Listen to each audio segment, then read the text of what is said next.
안녕하세요. 저는 40대 초반 주부입니다. 사랑에 빠지면 흔히 콩깍지가 씌었네라고 말들을 많이 합니다. 누군가 나를 사랑하면 세상 모든 중심이 그 사람으로 돌아가고 오로지 그 사람 말만 들리고 그 사람 얼굴만 보게 됩니다. 사실 저한테는 사랑이라는 게 평생 저에게 찾아오지 않을 거라 생각했습니다. 저에겐 사랑을 할 수 없는 결점이 하나 있거든요. 바로 어릴 적 교통사고로 귀를 심하게 다쳐 8살 이후로 아무것도 들을 수 없게 됐습니다. 좋은 것을 보아도 그것을 제대로 말하기도 힘들고 대화하고 싶은 욕구는 가득한데 듣고 말하지 못해 늘 혼자 소갈이를 할 때가 많았습니다. 어린 마음에도 하늘을 참 원망했었습니다. 왜 하필 나에게 이런 벌을 주시는지. 아이들이랑 장난치며 놀 때도 대화가 통하지 않아 전 늘 외톨이였고 학창시절에는 가정교사를 두고 공부를 해야만 했습니다. 그래서 중고등학교 학창시절의 기억은 제게 없었습니다. 제 기억엔 2002년 월드컵 때 모두들 붉은 악마가 되어 선수들을 응원했었죠. 대한민국이 들썩일 정도로 전 국민이 월드컵에 집중해 있을 때 전 그냥 바라만 보고 있어야 했습니다. 붉은 악마들이 어떤 마음으로 어떤 목소리로 응원하는지 듣지 못할 때 시간이 빨리 지나갔으면 하고 바랄 뿐이었습니다. 모두 같은 목소리로 말하고 같이 듣고 웃는데 저만 그럴 수 없었으니까요. 이런 외로운 시절을 보내던 중 누군가의 마음의 소리가 들리기 시작했습니다. 절 너무 사랑했고 절 너무나도 아꼈던 그 사람. 하지만 그 사람과의 인연은 악연이었고 그렇게 세상의 소리를 듣고 싶었던 제 바람을 철저하게 부숴버린 사람이 되었습니다. 사랑이라 믿었고 진심을 다해 그 사람의 소리를 들으려고 했던 그 시절.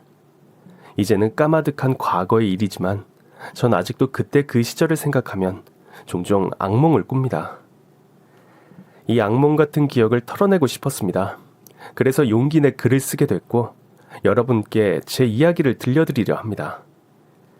거짓사랑으로 무너진 저의 이야기, 지금부터 들려드리겠습니다. 8살 교통사고 이후 저는 청각장애 판정을 받았습니다.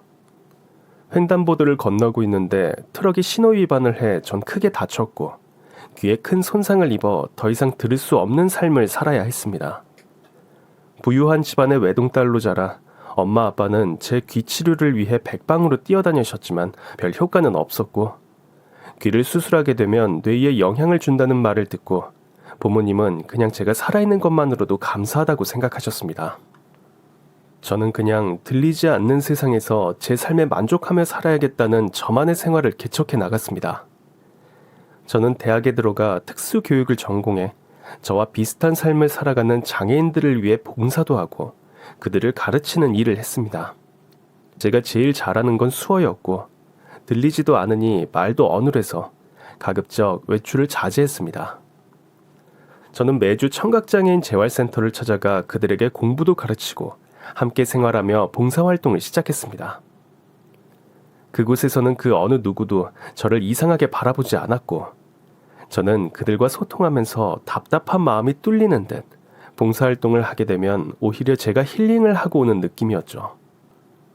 고은 씨, 오늘도 정말 수고했어요.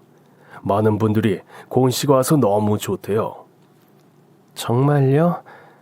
저도 여기 와서 정말 행복해요. 원장님 덕분입니다. 참, 내일부터 우리 센터랑 컨소시엄을 맺은 회사에서 봉사활동을 올 거예요. 고은 씨가 잘 안내해 줄래요? 제가 잘 할 수 있을까요? 고은 씨는 잘 해낼 거예요. 잘 부탁해요. 비장애인들과 한 달을 같이 지내야 한다고 생각하니 솔직히 막막했습니다. 이곳은 그냥 저만의 힐링 공간인데 그 사람들이 오면 저는 또 동물원의 원숭이처럼 사람들의 시선을 한 몸에 받게 될 것 같아 기분이 썩 좋지는 않았죠. 하지만 해야 하는 일이기에 저는 굳게 마음을 먹고 평소처럼 일해야겠다고 마음을 먹었습니다. 재활센터와 컨소시엄을 맺는 기업에서 직장인 10명이 저희 센터에서 매주 봉사활동을 했습니다. 지체 장애인과 시각 장애인들에게 말벗도 해주고 이곳저곳 센터 수리도 해주며 그들도 장애인들과 날이 갈수록 친해졌습니다. 저는 그 사람들이 오든 말든 솔직히 그들과 어울리기 싫었고 저는 제 할 일을 묵묵히 했습니다. 그러다 점자책 읽는 방법과 수어에 대한 교육을 그들에게 해야 하는 날이 왔습니다. 첫 수업 시간, 강의실로 들어갔을 때 한 남자가 눈에 띄었습니다. 참 햇살 좋은 날이었는데 창가에 앉아 햇볕이 웃어준 건지 그의 미소가 햇볕처럼 환했던 건지 솔직히 구분이 안 갈 만큼 그는 정말 아름다운 미소를 가진 남자였습니다. 청각장애인들의 언어인 수어와 그들이 읽고 쓰는 점자까지 저는 열심히 수업을 했습니다. 가끔 소통이 잘 안 되긴 했지만 서로서로 이해해가며 해가니 수업은 꽤나 재미있게 진행이 됐습니다. 그러던 어느 날 재활센터 마당에 있는 그네를 타고 점자책을 읽고 있는데 누군가 책 위에 예쁜 들꽃 한 송이를 올려두었습니다. 저는 누구지 하고 고개를 들었는데 바로 그 햇살남, 그 남자였습니다. 선생님, 선생님 수업 너무 재미있어요. 그래서 선물. 선물? 말할 줄 아네요? 그래요, 선물. 선생님이 고마워서 주는 선물이에요. 저는 수어로 고맙다고 이야기했고 자리를 일어나려는데 그 남자가 제 손을 잡았습니다. 살면서 이성이 제 손을 잡은 건 그때가 처음이었습니다. 어디서부터 시작된 건지 온몸이 떨리고 가슴은 터질 듯이 요동쳤죠. 이게 도대체 무슨 감정일까? 평생 느껴보지 못한 감정이었습니다. 운동화.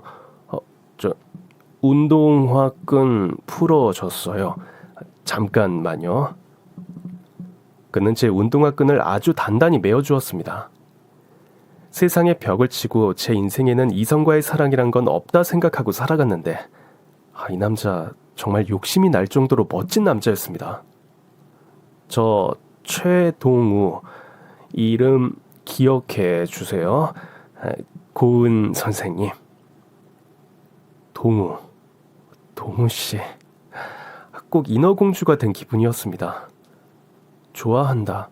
당신과 대화하고 싶다고 소리쳐 말하고 싶지만 아무 말도 할 수 없는 제가 정말 기적이 있다면 이 마법이 빨리 풀렸으면 하는 생각이 들었죠. 이후 그는 쉬는 시간마다 저와 대화를 하려고 늘 절 찾아왔고 제가 좋아하는 간식이나 좋아하는 노래의 가사를 점자로 찍어서 저에게 그 음악을 손으로 들려주곤 했습니다. 내가 좋아하는 노래 당신한테 들려주고 싶었어요. 나는 못 들어요. 소리를 들 수 없어요. 앞으로는 내가 당신의 귀가 되어줄게요. 걱정 마요, 고은 씨. 정말 그와 함께 있는 시간은 적막하는 세상의 소리도 들리는 것처럼 저에게 새로운 세상을 보여준 사람이었습니다.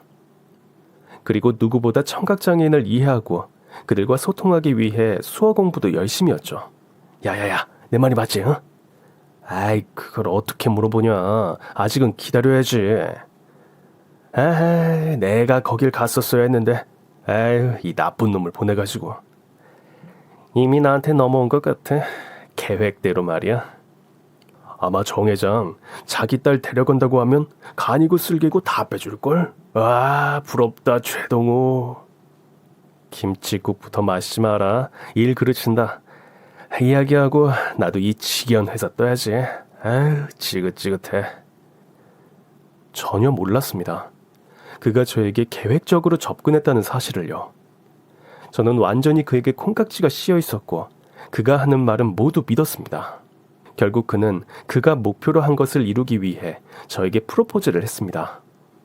고은아, 난 네가 들리지 않아도 좋아.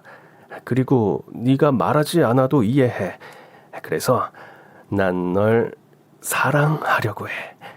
허락해 줄래? 그는 서툰 수어로 저에게 고백을 했고 저는 그가 전하는 손길이 진심으로 느껴졌습니다. 저 같은 장애인을 누가 사랑할 수 있을까? 정말 단 한 번도 생각해 본 적이 없었거든요. 난 많이 부족한 사람이에요. 당신이 생각하는 것보다 더 당신에게 난 어울리지 않아요. 아니, 넌 내 운명, 운명이야. 고나, 난 널 이 세상 누구보다 사랑하고 있어. 내 마음을 받아줘. 전 당장이라도 그에게 안기고 싶었지만 그러면 안 된다는 마음이 앞섰습니다. 제게 사랑은 욕심이고 다른 사람을 힘들게 할 것 같았거든요. 전 그를 뿌리쳤습니다. 그리고 당분간 재활센터 봉사를 잠시 쉬게 되었죠. 한 보름이 지났을까요? 비가 억수같이 쏟아지던 날이었습니다. 가정부 아줌마가 제 방으로 올라와 큰일이 났다며 내려와 보라는 겁니다. 전 무슨 일인가 하고 내려가 봤더니 그가 무릎을 꿇고 제 집 앞에 있는 겁니다. 부모님도 놀라서 밖으로 나오셨죠. 아니, 당신 누구요? 왜 남의 집 앞에 이러고 있어요? 아버님, 저는 고은이를 사랑하는 최동우라고 합니다. 아무리 고은이를 잊으려고 해도 잊혀지지가 않습니다. 초인종을 누르고 싶은데 또 거절당할까봐 무서워서 누르지 못하고 여기서 고은이가 나오기만을 기다리고 있었습니다. 아버님, 고은이 제가 평생 행복하게 해줄 자신 있습니다. 제발 저 좀 도와주세요. 고은아, 이게 무슨 일이냐? 저는 친정아빠에게 그동안 있었던 일에 대해 말씀드렸고 아빠는 동우 씨의 노력에 감동을 했습니다. 이런 남자라면 절 행복하게 해줄 거라고 생각하셨죠. 그날 이후 저희는 양가 집안의 적극적인 지지로 결혼까지 꼴이나게 되었고 아빠는 남편을 위해 아빠 회사에 중책을 맡겼습니다. 이후 남편은 연봉도 높아졌고 예전과는 뭔가 다른 자신감을 넘어 자만감까지 보이는 그런 사람으로 바뀌어갔죠. 시집을 오자마자 저희는 시어머니와 당분간 함께 살기로 했습니다. 시어머니는 절 딸처럼 예쁘게 대해주셨고 남편에게 수어를 배워서 저에게 마음을 전하셨습니다. 아이고, 고마워요. 우리 집에 와줘서 우리 행복하게 살아요. 어머니는 저를 너무나 환대해 주셨습니다. 행복하게 살아보자는 시어머니의 말씀은 저에게 정말 큰 힘이 되었습니다. 아, 행복은 무슨. 엄마 역겨워. 안 하던 짓 좀 하지 마. 적당히 해. 아유, 이거 사. 저 병신이 입모양 보면 안다잖아. 그러니까 입 조심해. 알겠어? 독심술 써야겠네. 아휴, 앞으로 엄마랑 오빠 하는 거 보고 사는 거 생각하니까 속이 울렁거려. 그랬습니다. 그들은 처음부터 절 식구로 인정하지도 않았고 그들이 생각하는 목표를 달성하기 위해 절 하나의 수단으로 생각했던 것입니다. 처음에는 정말 꿈에도 몰랐습니다. 결혼한 지 한 달이 좀 넘었을까요? 이제 남편과 시댁 식구들의 본색이 슬슬 드러나기 시작했습니다. 처음에는 수어로 무엇이든 저와 소통하려고 했었습니다. 저기 아가, 사돈은 부동산 많지? 저는 몰라요. 아니, 집, 공장, 땅 이런 거 많지? 몰라요. 아휴, 저 키머거리 병신. 정말 있는 집 딸 맞아?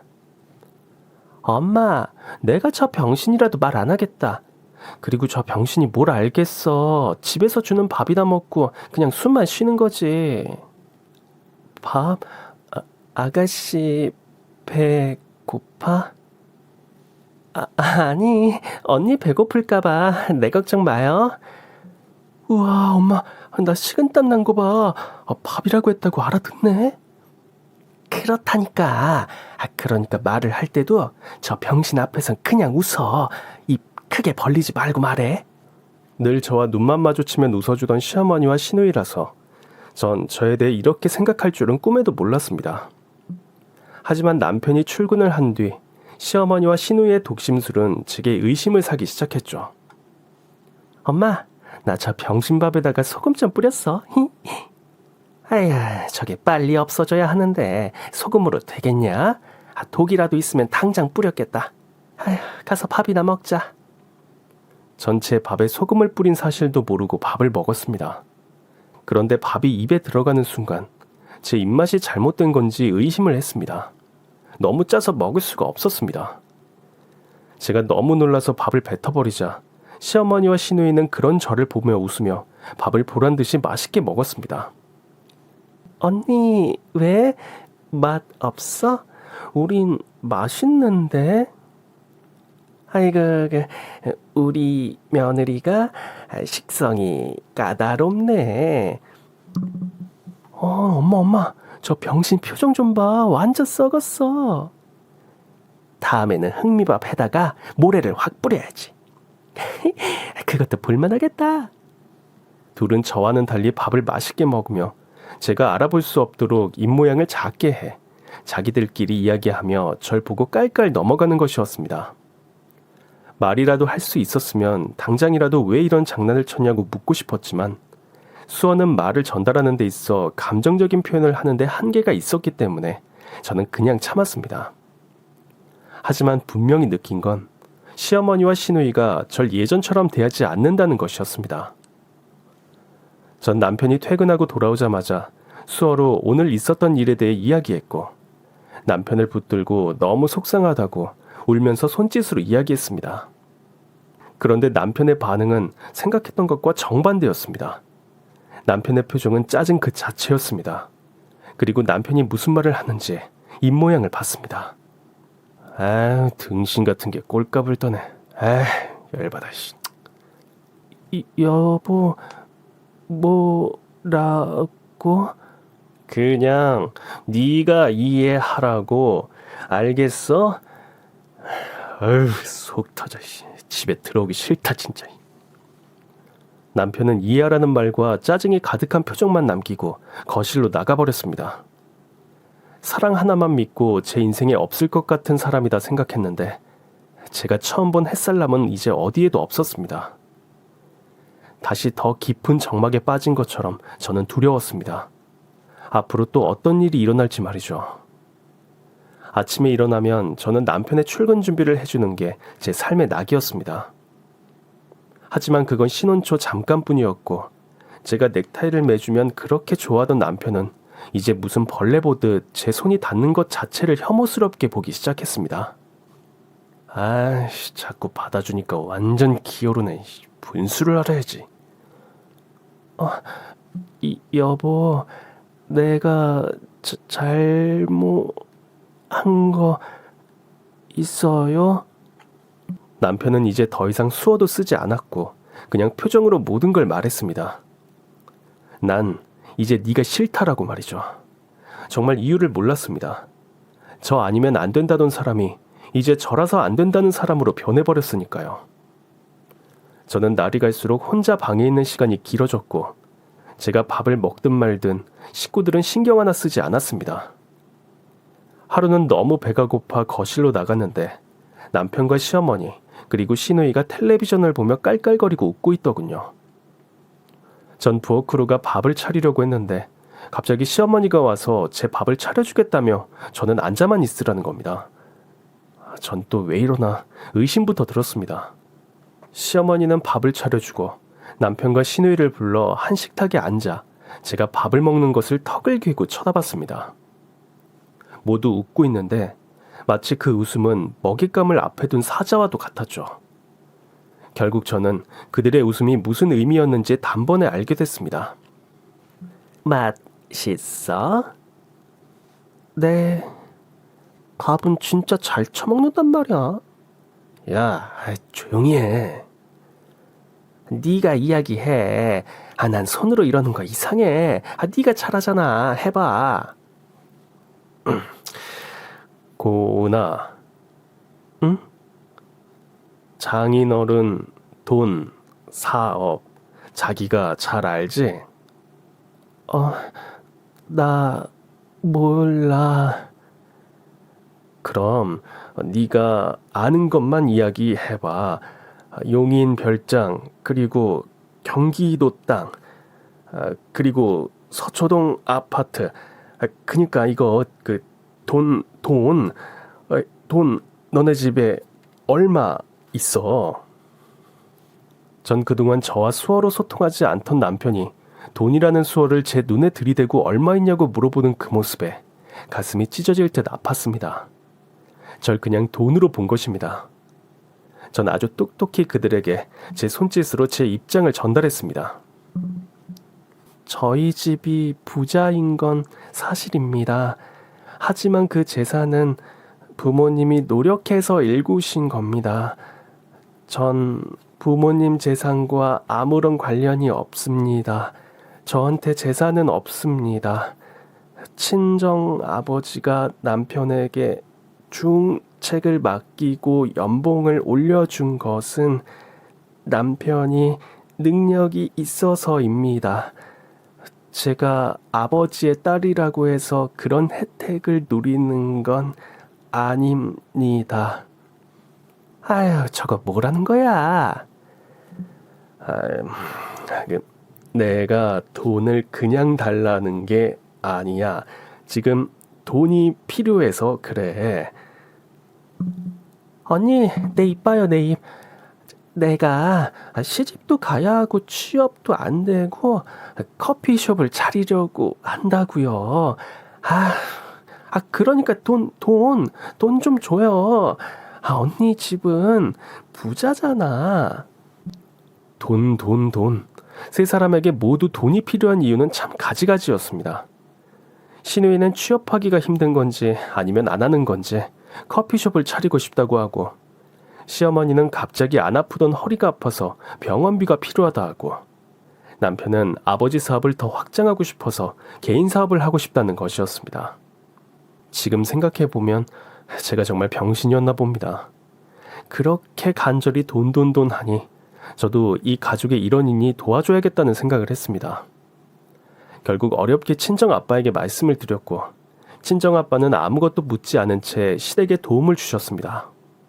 솔직히 이게 맞나 생각도 들었지만, 이렇게 하면 가족들도 날 다시 이해하고 인정해주겠지라는 아주 꿈같은 생각을 했습니다. 하지만 그들은 저에게 자꾸 돈을 갈구했고, 그게 해결이 안 되면 절 아주 벌레 취급을 했습니다. 하루는 시어머니와 시누이가 쇼핑을 가자며 절 부르는 것이었습니다. 전 웬일로 저와 외출을 하자고 하는지 의아했죠. 역시나 예상대로 시누이는 절 데리고 가는 이유에 대해서 말해주더군요. 언니 카드 오케이? 엄마, 저거 지 카드 쓴다고 저번처럼 손으로 오만 소리 다 하는 거 아니야? 아유, 병신. 다시 한 번만 깨춤 쳐봐라. 내가 손모가지를 그냥. 엄마. 아직 카드 안 받았어. 컴다운. 언니, 엄마, 나 카드 결제일 다 됐어요. 한도 없어. 그래서 언니 카드 오케이? 그래요. 제가 카드를 내밀자 시어머니와 시누이는 뒤도 안 돌아보고 룰루랄라 외출 준비를 했고, 절 데리고 백화점으로 향했습니다. 언니, 코자. 도착하면 깨워줄게. 오케이? 그래. 요거 마셔. 요거 마시고 도착할 때까지 푹 자. 전 시어머니가 직접 갈아 만든 주스라 받지 않을 수가 없었고, 주스를 마시니 노곤해졌습니다. 시간이 얼마나 지났을까요? 눈을 떠보니 집 앞이었고, 오전에 나갔는데 밤이 다 돼 차에서 일어난 겁니다. 차에서 얼마나 떨었던지 온몸이 꽁꽁 얼었더라고요. 그리고 시간이 몇 시인지 휴대폰을 보는데 시간은 밤 12시. 카드 사용 내역 문자가 수십 통이 와 있었습니다. 마지막 문자 메시지는 한도 초과. 그들은 저에게 수면제를 먹이고 제가 듣지 못한다는 이유로 차에 잠이 든 채로 내버려둔 뒤 제 카드로 쇼핑을 한 것이었습니다. 당장 집으로 쳐들어가 나에게 왜 이러냐고 묻고 싶었지만 이젠 그런 한계도 넘은 것 같았습니다. 저를 이 집에 데려온 남편, 그리고 환대해주던 시어머니, 또 매일 웃으면서 뒤통수 치는 시누이, 이것들이 도대체 무슨 말을 하는지 전 알고 싶었습니다. 아니, 알아야 했습니다. 저는 꽁꽁 언 몸을 이끌고 집으로 들어갔고 절 기다려준 사람은 아무도 없었습니다. 그때 생각했죠. 이 사람들이 날 버린 게 아니라 이제 내가 이 사람들을 버릴 거라고 말이죠. 다음날 아침, 저는 감기 몸살이 심하게 왔고 남편은 식은땀을 흘리며 아파하는 저를 본체만 체하고 나가버렸습니다. 그리고 점심시간이 한참 지난 뒤 신우이가 절 깨웠습니다. 전 그래도 양심은 있는지 제가 아파서 제 방에 온 줄 알았죠. 그런데 하는 말이 아주 가관이었습니다. 언니, 한도 초과 알아? 이거 한도 상향해. 오케이? 나 어제 못 산 거 있어.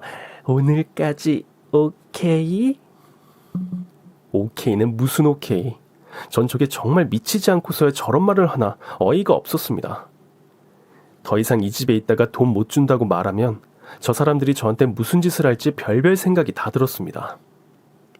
잠시라도 전 이 집을 벗어나고 싶었습니다.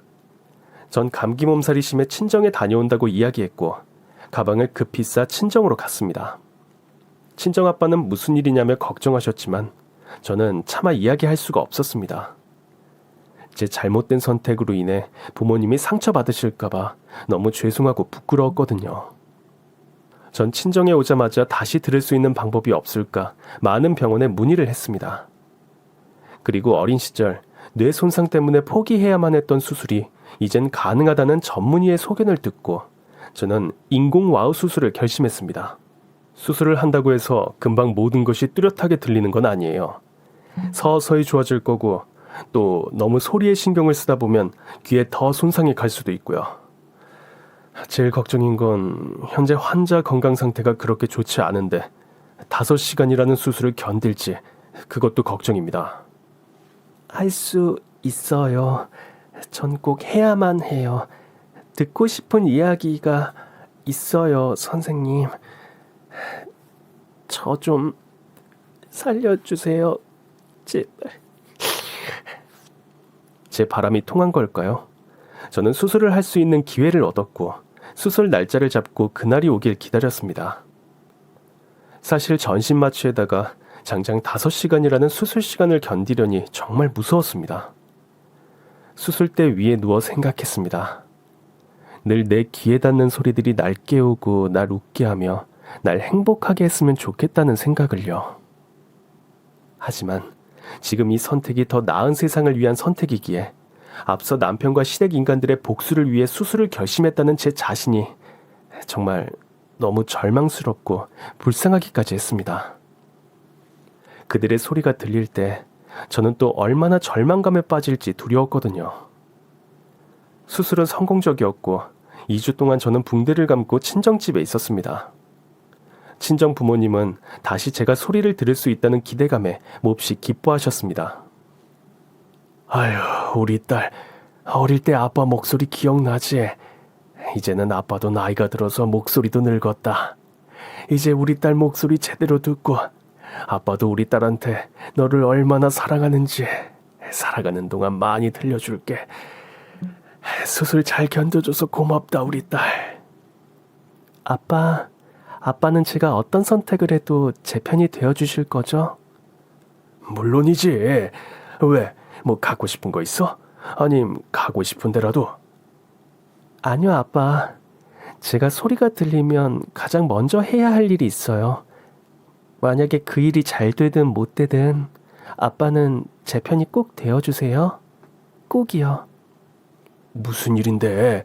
아유, 아빠 걱정되게. 곧 알게 되실 거예요. 곧. 그리고 저 수술 받은 거 절대 다른 사람들한테 말하지 마세요. 특히 남편이랑 시댁에요. 아니, 왜? 깜짝 놀라게 해주려고요.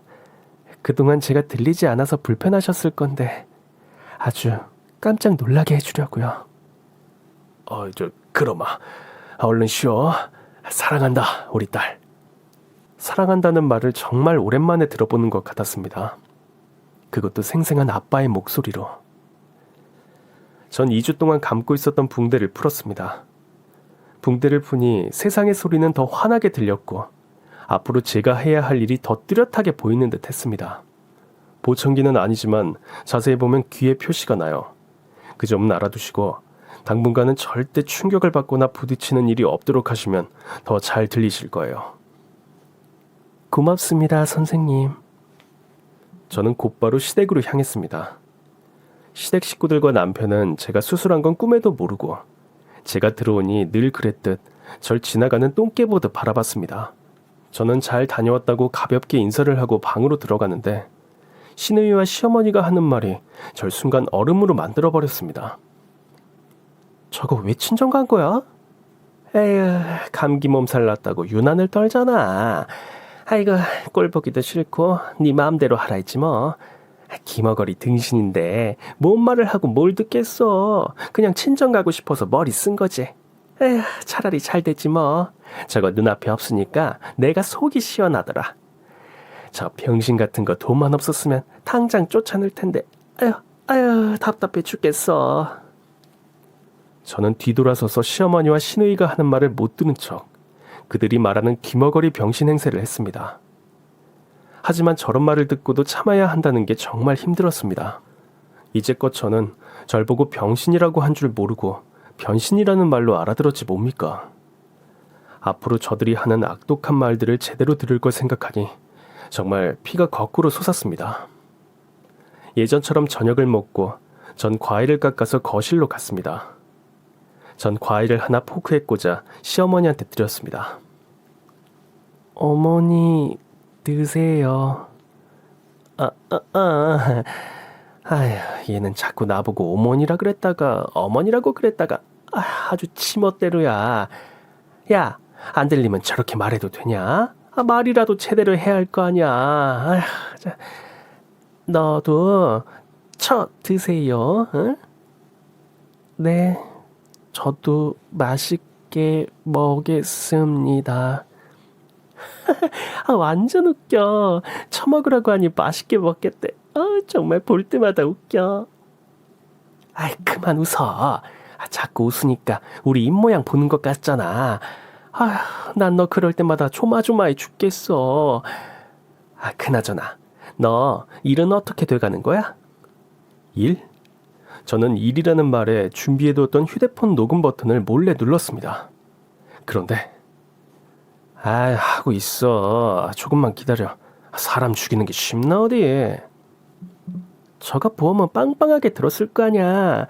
저거 죽으면 다 오빠한테 가는 거지. 그렇지. 아이고, 요새 저 병신 보험 든다고 정신이 없어. 갑자기 죽으면 이상하잖아. 좀 기간을 두고 죽이든 말든 해야지. 그니까 말할 때마다 돈 내놓으면 이런 일이 생겨?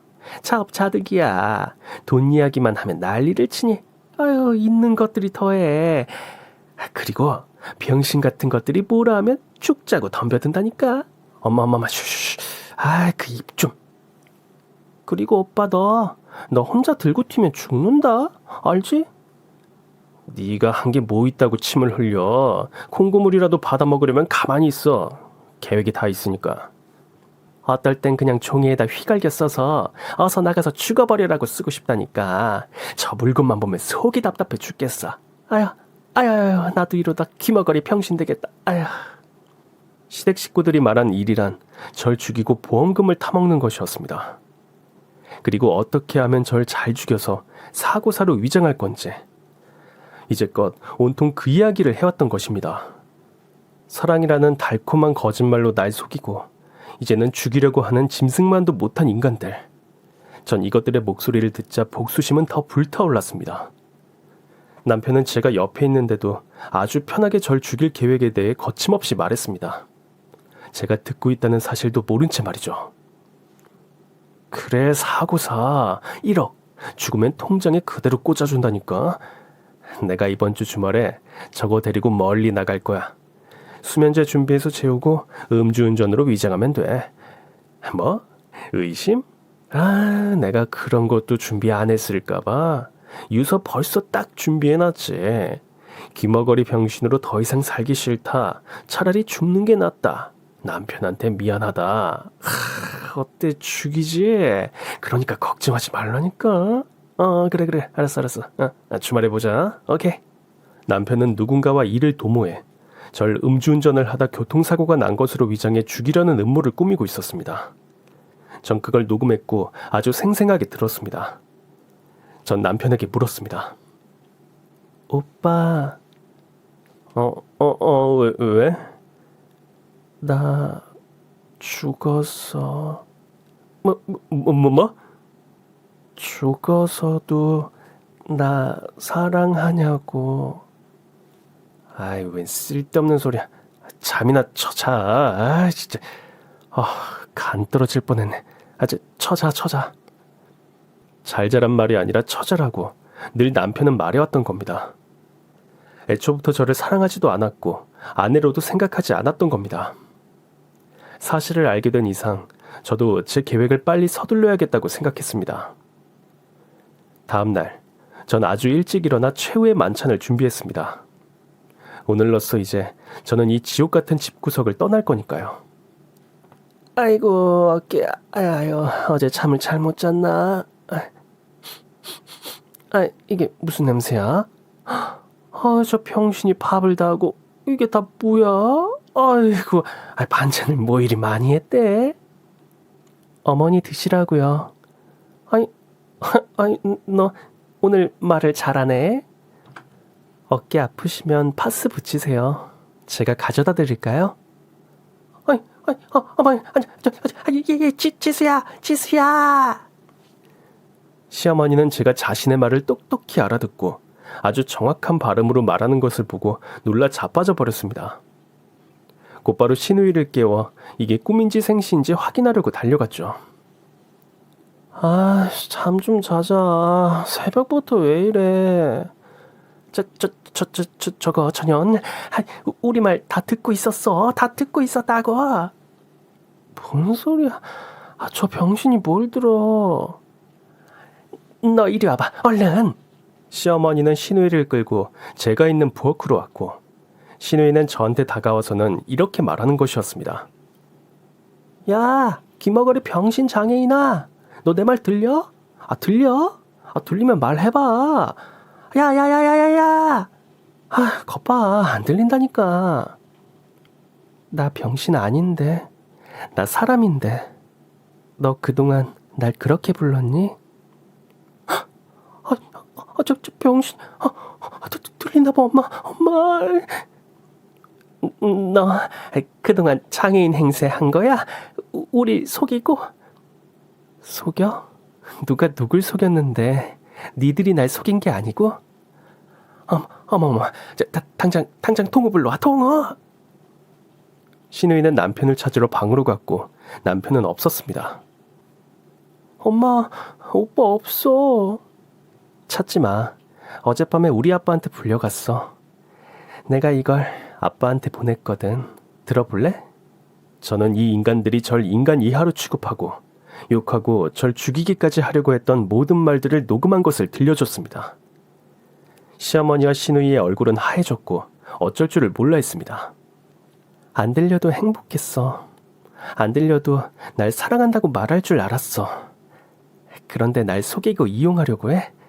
지금 우리 부모님 오실 거야. 네 아들 개같이 끌고 말이야. 너 언제부터 틀렸던 거야? 처음부터 작정하고 우리 집에 온 거야? 아니, 시집 오고 날 천대하던 날들을 견디며 너희들이 도대체 날 어떻게 생각하고 있는지, 혹시나 내가 오해를 하고 있는지 확인하고 싶었어. 그래서 수술을 결심했지. 자, 이거 귀에 있는 거 보여? 나 이제 아주 잘 들려. 감당하기 힘든 사실을 마주할 걸 알면서 그래도 당신들을 믿었다고. 뭐? 아니, 네 말대로 네가 오해를 한 모양인데 우리가 그러려고 그랬던 게 아니고. 오해? 무슨 오해? 왜? 없을 때는 대통령 욕도 한다잖아. 우리가 맨날 네 욕만 한 건 아니야. 너도 우리 속으로 욕할 수도 있잖아. 그런 거야. 맞지, 엄마? 이제 그럼 네 아들이 날 죽이려고 하는 건 뭐지? 오해? 다들 돈에 미쳐서 사람 목숨은 파리 목숨처럼 생각하는 당신들, 이제 끝났어. 그때 초인종이 급하게 울렸고 저희 친정 부모님이 남편을 끌고 시댁으로 오셨습니다.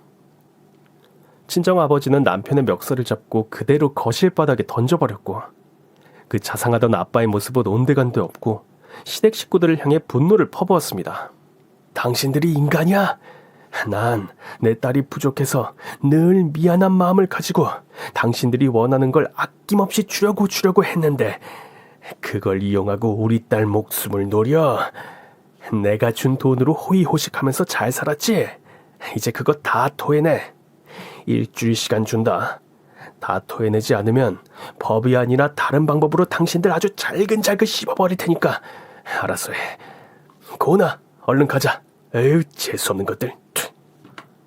전 전날 밤 친정에 시댁 인간들이 저를 장애인이라고 비하하고 절 죽이고 돈을 노렸다는 이야기가 담긴 녹음본을 친정에 보냈고, 남편은 전날 밤 친정아버지의 호출로 친정에 갔다가 반병신이 돼서 집에 돌아온 것입니다.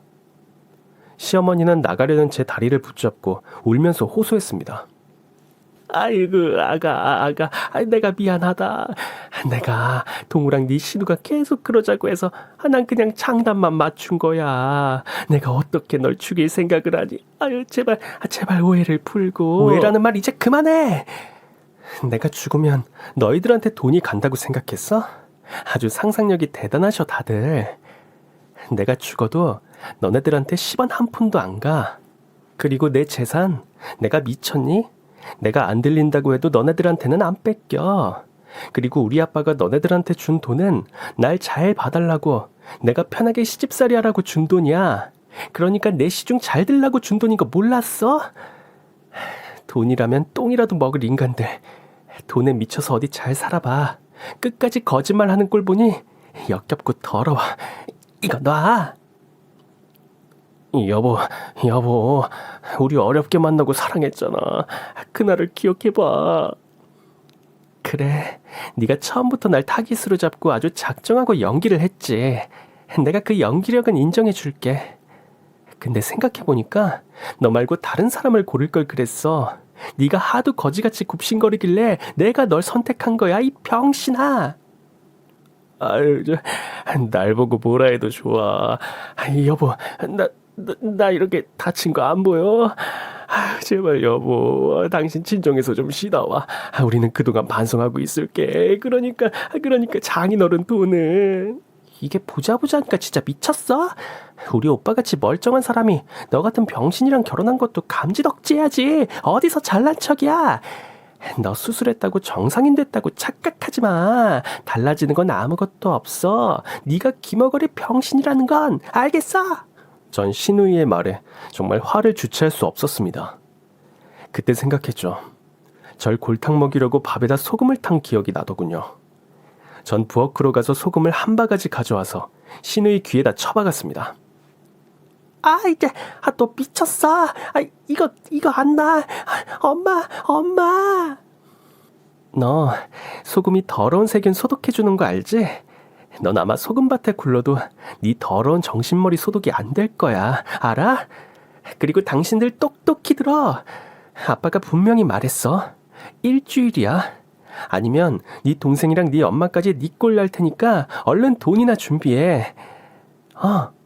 맞다. 셋 중에 하나 죽으면 되겠네. 그럼 보험금 나오잖아. 안 그래? 그리고 이혼 소송 할 테니까 그것도 준비하고. 주말엔 날 죽이려고 했다가 계획이 싹 변경이 됐네. 아주 바쁘겠어, 이 병신들아. 정말 끝까지 실망스러웠던 건 절 죽이려고 그렇게 똘똘 뭉친 세 사람이 코너에 몰리자 서로 남 탓으로 돌리다니. 정말 저게 가족인가 이런 생각이 들더라고요. 이후 전 남편과 이혼을 했고, 남편과 시댁 식구들은 친정아빠의 빚을 갚지 못해 전국으로 도망을 다니다 붙잡혀 결국 파산 신청을 하고야 말았습니다. 시어머니는 길거리에 나앉게 되자 그 충격으로 실어증에 걸렸고, 신우이는 자기 엄마랑 오빠를 버리고 집에 있는 보석이며 숟가락까지 다 팔아 어디론가 도망갔다고 하더군요. 남편의 소식은 어느 뉴스에서 접하게 되었습니다.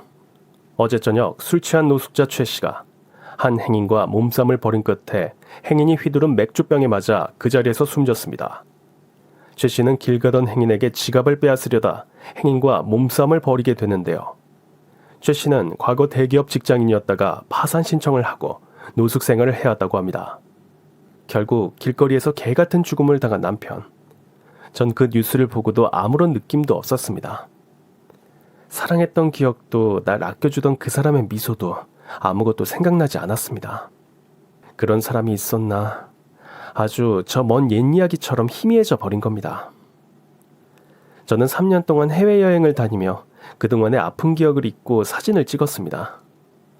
그러다 누군가 제 앞에 서서 수어로 말하는 겁니다. 한국인이시죠? 우리 커피 한 잔 할래요? 그는 저와 같이 청각장애를 가진 사람이었고 우리는 1년 동안 함께 여행을 하며 서로가 서로를 얼마나 잘 이해하고 서로의 아픔을 어떻게 쓰다듬어 줄 수 있는지 아는 그런 진정한 사랑을 하게 되었습니다. 전 한국에서 장애인에 대한 차별이 아직도 심하다는 것과 그걸 이용해 제 인생의 한 페이지를 망쳐버린 사람들이 있는 그곳을 잠시 떠나 있고 싶어서 지금은 외국에서 아들, 딸을 낳고 잘 살고 있습니다. 제2의 인생을 시작하면서 부부란 이렇게 서로의 아픔을 보듬어 줄 수 있는 사람이어야 한다는 걸 이제야 깨달은 겁니다. 사랑의 소가 아무것도 들리지 않았던 그 순간들이 참 후회될 때도 많습니다.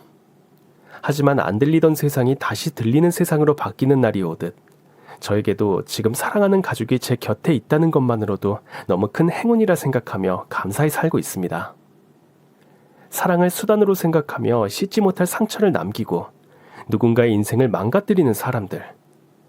그 사람들 또한 진심으로 누군가를 사랑했을 것이고 또 사랑하게 된다는 사실을 꼭 알았으면 합니다. 인간은 누구나 가슴속에 선한 마음을 가지고 있다는 걸 전 믿으니까요.